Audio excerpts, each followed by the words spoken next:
सुप्रभात बच्चों। आज के ऑनलाइन क्लास में हम हिंदी रोली की पुस्तिका पढ़ेंगे। आप सभी बच्चे भी अपनी अपनी हिंदी रोली की पुस्तिका साथ में रख लें। बच्चों, आप सभी ग्रुप में बिल्कुल एक्टिव रहिए, क्योंकि आप लोगों की पोस्ट मिड एग्जाम आने वाली है और हमारा सिलेबस कंप्लीट होने वाला है। तो जो भी पार्ट अभी पढ़ाई जा रही है उसको बहुत ध्यान से पढ़ना है और समझना है। ठीक है बच्चों? तो ये कब होगा? जब आप लोग ग्रुप पे पूरी तरह एक्टिव रहेंगे। जो भी होमवर्क दिया जाएगा उसको बनाएंगे और सभी बच्चों को यह कार्य करना अनिवार्य है। सिर्फ 2 से 4 बच्चों के एक्टिव रहने से पढ़ाई अधूरी रह जाती है। ठीक है बच्चों? तो चलिए आज हम पढ़ते हैं पाठ 12 अंक की मात्रा। सारी मात्राओं को धीरे धीरे हम पढ़ रहे हैं और आगे बढ़ रहे हैं। तो आज हम पढ़ेंगे अंग की मात्रा। तो पहले हम देखते हैं अंग वर्ण कैसे लिखाता है, फिर उसकी मात्रा। तो हम लोग पढ़ते हैं ना अंग अह। तो ये हो गया हमारा अंग, ये वर्ण है अंग, स्वर वर्ण है। और ये हुई उसकी मात्रा। इस तरह से ऊपर बिंदु देना है। जैसे हमें क में हम अंग की मात्रा लगाते हैं, क में अंग की मात्रा जोड़ दिए हम, तो ये क्या बन गया? कंग। अब कंग से हम कोई शब्द बनाते हैं। कंग से हम लिख सकते हैं कंगन। तो देख रहे हैं बच्चों, ये अंग की मात्रा का प्रयोग किस तरह हुआ है। क में अंग की मात्रा कंगन, कंगन। प लिख दिए। प में अंग की मात्रा किस तरह लगाएंगे हम? ये प के ऊपर छोटा सा बिंदु हो जाएगा। ये हुआ अंग की मात्रा। अब पंख से कोई हम शब्द बनाते हैं पंखा। हल्का सा इसमें नाक से उच्चारण होता है ना बच्चों? पंखा, कंगन। इसी तरह विभिन्न वर्णों में, व्यंजन वर्णों में हम अंग की मात्रा लगाते हुए इस तरह से शब्दों को बना सकते हैं। तो यहाँ कुछ मैंने चित्र बनाया है जो कि अंग की मात्रा का प्रयोग करते हुए बनाया गया है। आज देखते हैं हम। अंग से अंगूर, यह तो सब बच्चों को पता होगा। हम लोग प्री प्राइमरी क्लासेस से ही पढ़ते आ रहे हैं। अंग से अंगूर और अंग से अंडा। तो यहाँ देखिए पूरी अंग वर्ण का प्रयोग किया गया है ना? अब अंग की मात्रा लगाते हुए हम शब्दों को बनाएंगे। ये है पंखा। पंखा कैसे बना? प में अंग की मात्रा जोड़ दिए पंख, और पंख से ये शब्द हमारा बन गया पंखा। झ है, झ में अंग की मात्रा लगा दिए तो ये बन गया झन, और झन से ये शब्द हमारा बन गया झंडा। स्पष्ट है बच्चों? किसी भी वर्ण में अंग की मात्रा का प्रयोग करके कैसे उनसे शब्द बनाई जाती है। यहाँ पे बहुत सारे शब्दों का प्रयोग किया गया है। जैसे है बंदर। तो बंदर हम कैसे लिखेंगे? ब में जोड़ दिए अंग की मात्रा, तो ये बन गया बन। अब इससे मेरा शब्द बन गया बंदर। ब पे अंग की मात्रा द और र। कोई परेशानी बच्चों? तो इस तरह से स्पष्ट आप लोग को हो गया। किसी को भी कोई भी अगर परेशानी रहे, कोई भी प्रश्न पूछना रहे बच्चों, तो 7 से 8 जब शाम में ग्रुप खुलती है होमवर्क सेंड करने के लिए, तो उस समय आप अपने प्रश्नों को हमसे पूछ सकते हैं। बहुत सारे शब्दों के यहाँ लिखा गया है। रंग है, अंक है, शंख है, पंख है। तो आप लोगों को ये पाठ को सही उच्चारण के साथ पढ़ना है। ठीक है बच्चों? यहाँ एक कहानी दी गई है जिसमें कि अंग की मात्रा वाले शब्दों को जोड़ते हुए यह कहानी बनाई गई है। यह कहानी एक नटखट बंदर की है जो कि एक मंदिर में रहता है। ठीक है बच्चों? तो चलिए इस कहानी को हम पढ़ते हैं और प्रश्नोत्तर को मैं गृह कार्य के रूप में आप लोगों को दूंगी। शंकर जी का एक मंदिर था। शंकर, यहाँ पे देखिए कैसे लिखा हुआ है, शंकर।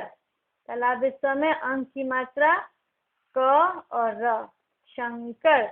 तो इस तरह से हम देख रहे हैं कि पाठ में बहुत सारे अंग की मात्रा का प्रयोग है। आप लोग ध्यान से इसको अपनी पुस्तक में देखिए और मेरी बात को सुनिए। शंकर जी का एक मंदिर था। मंदिर में एक बंदर रहता था। पहले ही मैंने बताया यह एक नटखट बंदर की कहानी है जो कि शंकर जी के मंदिर में रहता था। वह बड़ा नटखट था। नटखट का अर्थ होता है बहुत ही शरारती, चुलबुला, कभी कुछ कर देना, कभी कहीं चले जाना। तो वह बहुत ही नटखट था।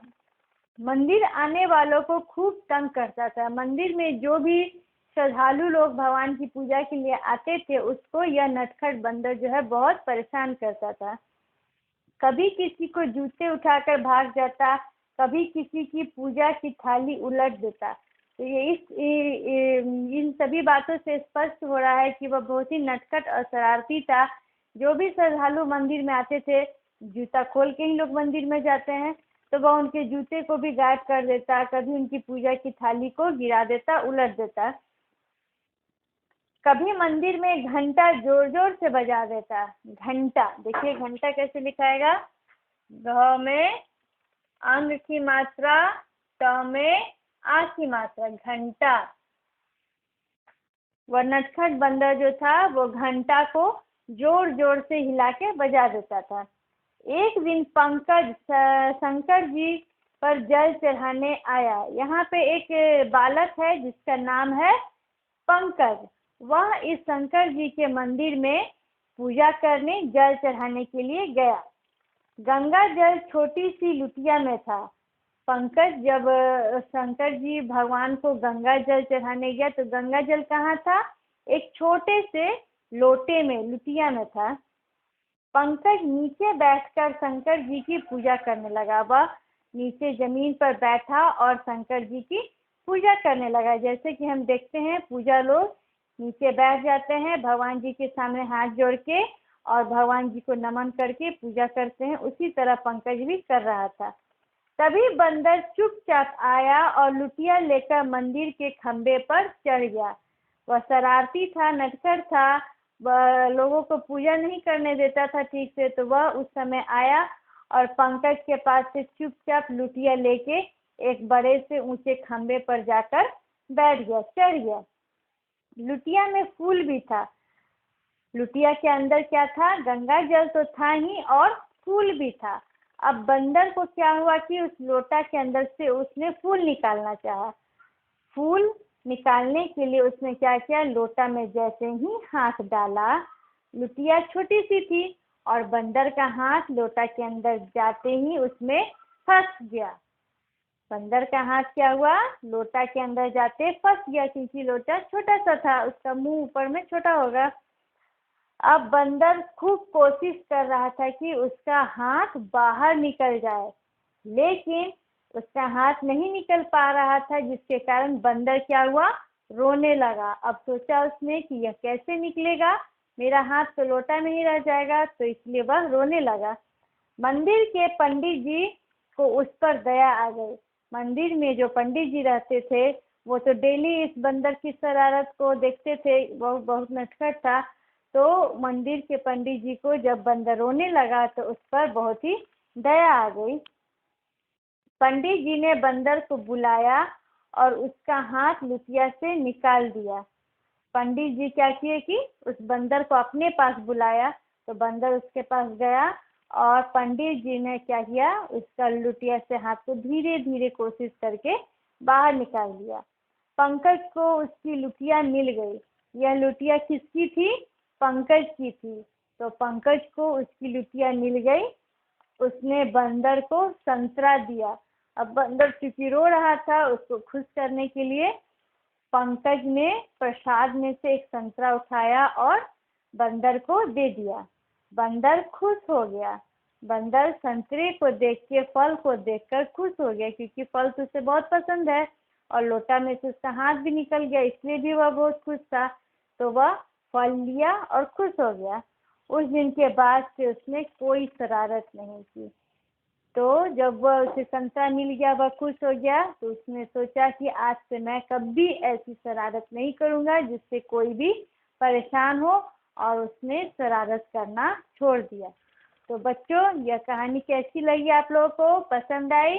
और यह कहानी आप लोगों को खुद भी पढ़ना है, सही उच्चारण के साथ, अपने गार्जियन की हेल्प के साथ इसको पूरे अच्छे तरह से कहानी को पढ़ना है, समझना है, तभी आप भी प्रश्नों के उत्तर को जान सकिएगा।